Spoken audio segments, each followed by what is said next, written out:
think the President of the United States, a president who has not only promoted bigotry, misogyny and racism in his own country, I don't think he is welcome here.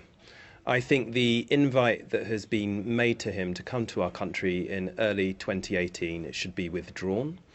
What we see here is the president retweeting and promoting the propaganda of a far-right, racist, bigoted group, members of which have been arrested and convicted for promoting hatred in this country. I am absolutely astounded that a man, any person in his position, holding the office that he does, should be promoting the propaganda of a far-right British group. I am just astounded by that.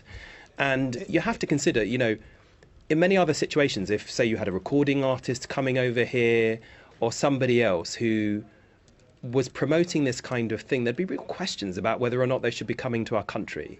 And I certainly think that if we are seen to be in any way as a country endorsing this, I think we are going to be in very troubled waters. And, so far there's been no retraction of this. I've just visited the president's Twitter feed.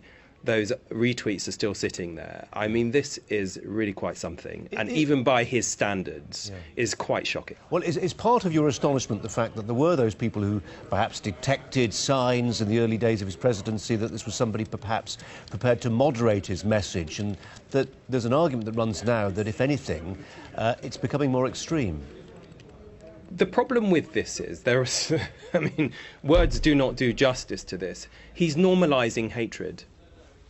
He is normalising hatred. Somebody in his position doing what he has done and said, not only in his own country, but now, getting involved in the debate here, he's normalising hatred. I think that takes us down a very, very dangerous road indeed. And you've got to call it out.